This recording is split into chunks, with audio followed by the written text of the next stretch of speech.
Moscow, 4:11 a.m. The Kremlin's walls glowed crimson in the early light, but the fire on their stones was not sunrise. It was impact. Dozens of Ukrainian missiles streaked past Russia's layered defenses, finding seams in the armor that once claimed to protect the heart of power. Sirens wailed too late, radars blinked too slow. Cameras caught the impossible. Smoke curling from the Kremlin itself, the unshakable fortress of the regime cracked open. And this was only the beginning. Behind the strike lay a daring plan, one that would carry Ukrainian forces deep into the city, down into the earth, to the bunker where the Kremlin leader believed himself untouchable. This is a simulation of how the unthinkable could unfold. The first missiles did not aim to level the Kremlin, they aimed to humiliate it. Precision strikes on command nodes, communication hubs, and the very symbol of Russia's authority sent a single message: nowhere is safe. Ukraine's war machine had evolved. What began years earlier as jury-rigged drones and improvised artillery fire had become a sophisticated network of long-range strike assets, stealth drones, and Western-supplied precision weapons. For months, the world speculated whether Ukraine could ever reach Moscow. The Kremlin scoffed, insisting its layered air defenses, S-400s, S-500s, Pantsers stacked on rooftops, formed an impenetrable shield. That night, the shield cracked. The operation, codenamed Iron Dawn, unfolded with orchestral precision. Swarms of decoy drones rose first, dozens of cheap airframes buzzing low and loud, saturating radar screens. Russian operators scrambled to engage, firing interceptors at shadows. Seconds later, cruise missiles streaked in from the northwest, hugging terrain and weaving through radar gaps identified by months of careful electronic mapping. They struck key radars, jamming nodes, and exposed the airspace above the capital. Then came the shock. A barrage of high-precision, long-range missiles, fired in coordination from multiple axes. The Black Sea, liberated Ukrainian territory, even from mobile launchers disguised in contested zones.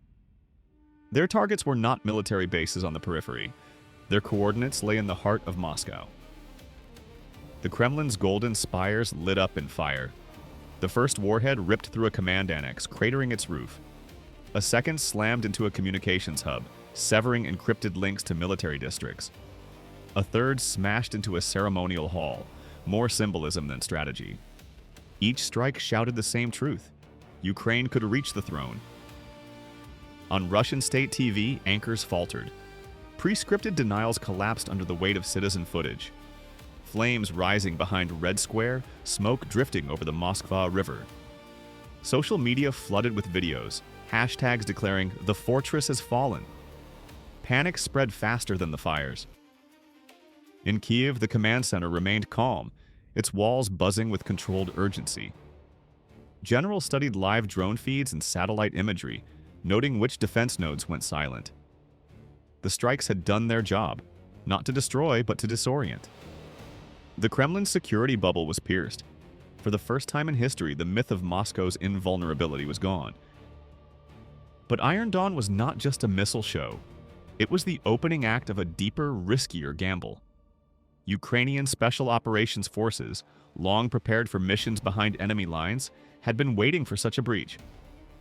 Their objective was not Moscow itself. Too vast, too entrenched. Their objective was the underground. For decades, rumors swirled of massive bunker complexes beneath Moscow, stretching for miles. Command posts, secure tunnels, hardened shelters designed to outlast nuclear fire. Western analysts believed the Kremlin leader kept a private sanctuary there, a final refuge in the event of war. If Ukraine's missiles could unnerve the surface, their soldiers would probe the depths.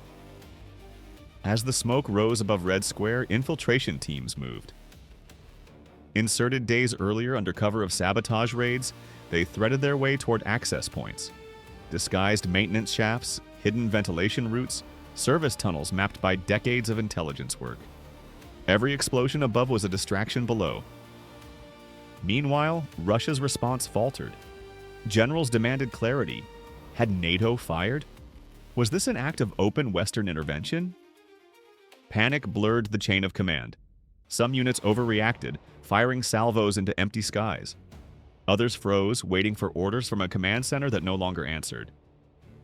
The Kremlin leader himself whisked into the bunker, demanded assurance. He had been promised Moscow was untouchable.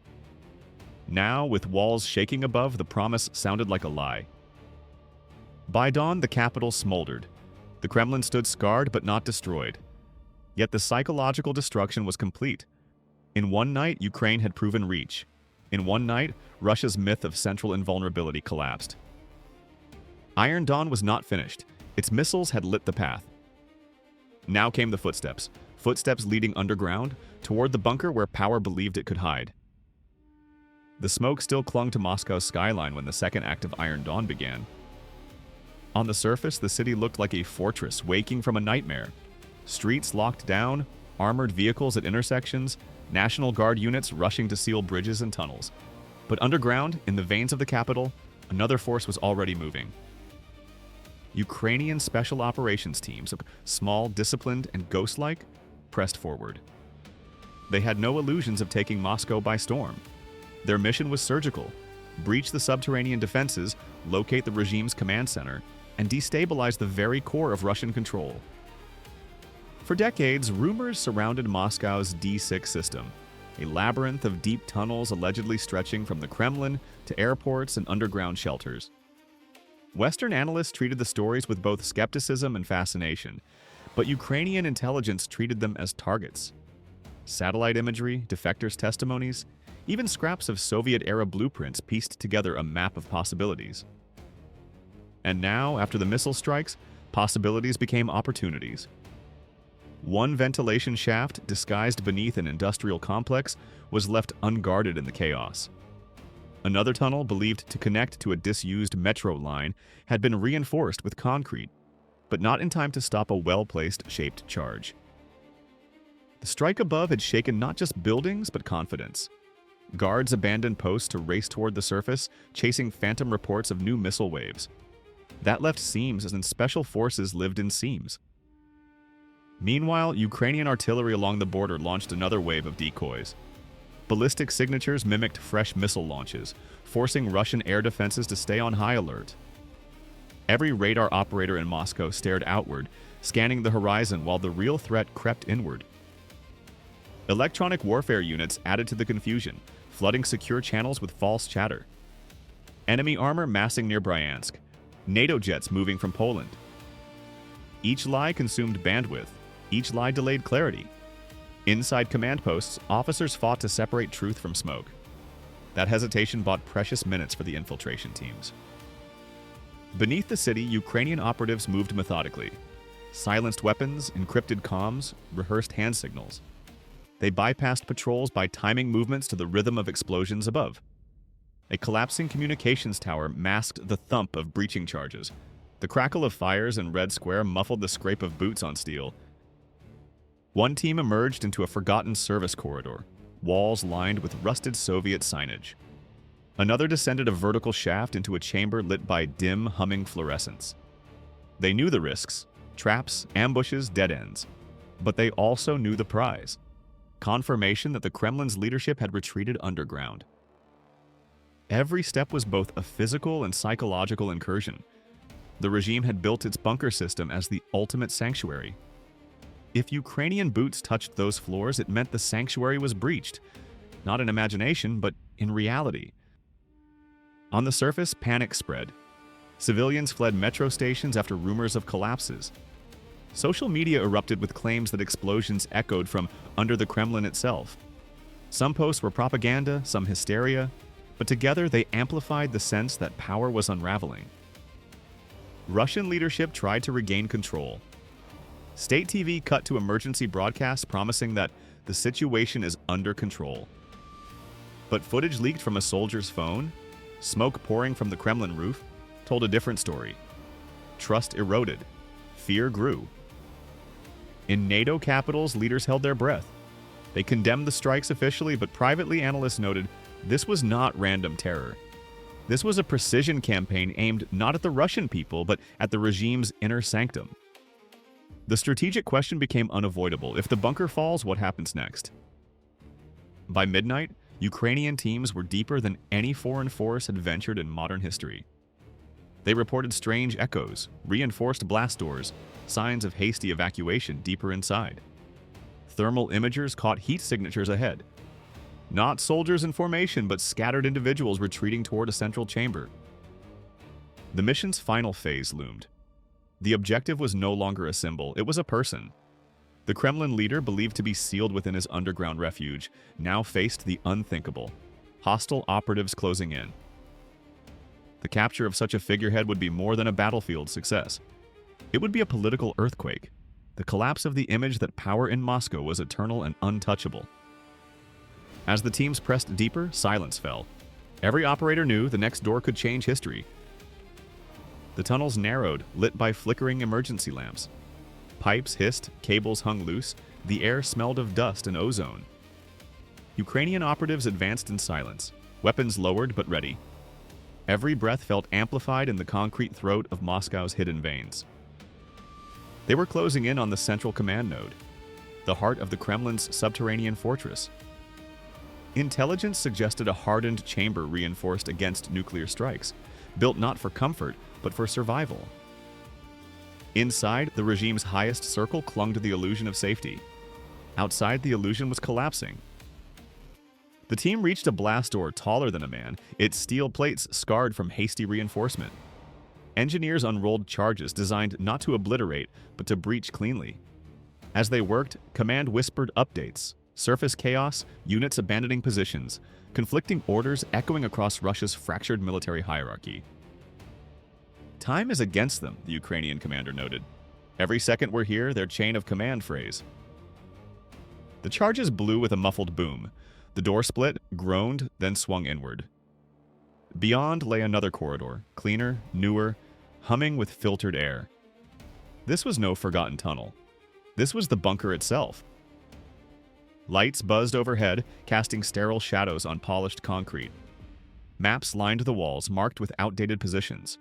Monitors flickered with static, disrupted communications. A few guards fired sporadically, then surrendered once flanked. The speed of the incursion left them stunned. The very defenses meant to hold out for weeks had been penetrated in hours. Deeper still, another chamber. Reinforced glass, heavy conference tables, documents strewn in panic. Screens displayed fragments of the world outside. Burning rooftops, fractured signals, endless alerts. It was the sanctum where decisions were supposed to outlast nuclear winter. Now it echoed with the footsteps of intruders. At the far end of the chamber, behind another layer of security, the figurehead of the regime waited. For years he had styled himself as untouchable, a master of shadows, protected by layers of steel and myth. Now the shadows betrayed him. Ukrainian operatives breached the final barrier. The moment was electric. Weapons raised, orders shouted, the bunker's myth unraveling in real time. Guards laid down arms, advisors froze. The leader of the Kremlin regime stood exposed, not above the city and power, but beneath it, surrounded and stripped of control. There was no dramatic firefight, no cinematic escape, just a collapse of inevitability. A man who had built his power on fear now faced something colder: accountability. News traveled fast. Secure channels lit up across Europe and Washington. Target secured. The regime leader is in custody. Social media erupted with unverified but irresistible rumors. Photos of Ukrainian patches inside a Russian bunker. Whispers of a convoy heading west under heavy guard. Moscow reeled. Some refused to believe it, calling it staged. Others, seeing the silence on state TV, sensed the truth. Without their leader visible, certainty drained from the system. Generals argued over succession. Officials fled offices. Citizens whispered of a reckoning long deferred. For Ukraine, the symbolism was staggering. A nation once told it would collapse in days had not only resisted, but struck the heart of its oppressor. Capturing the Kremlin's leader was more than a military feat. It was a psychological earthquake, reshaping the balance of belief across continents. The operation's orders were clear: the figurehead was not to be harmed. This was no assassination. This was a seizure for justice. The world would not see him as a martyr, but as a man led to face a tribunal. The operatives bound their prisoner, documented every step, transmitted confirmation to Kiev. The bunker that once promised eternity now became a crime scene, evidence of how power ends when fear fails. Above ground, dawn broke over a shaken Moscow. Fires smoldered near the Kremlin, sirens wailed, not as warning but as lament. Across the world, headlines screamed, "Kremlin fortress falls, leader captured alive." The culmination was not a mushroom cloud or a bloody standoff. It was the quiet footsteps of soldiers leading a man out of the dark, toward the light of judgment. The Kremlin had always stood as a fortress of permanence. For centuries, its towers cast shadows over Moscow like monuments to inevitability. But now, smoke drifted from its walls, and the man who once claimed absolute power sat in custody. The unthinkable had happened. The regime's figurehead was no longer a ruler, but a prisoner. Within hours, global capitals erupted with statements. Washington and Brussels called the operation historic, while Beijing and Tehran voiced caution, fearing instability. World markets surged and sank in waves, as if unsure whether to celebrate or panic. For ordinary Russians, the silence of state media was louder than any explosion. Citizens turned to encrypted chats where videos leaked, a convoy under heavy guard, whispers of the leader's capture confirmed. The once iron curtain of propaganda tore open in real time. Inside Russia, the power vacuum was immediate. Generals quarreled over succession.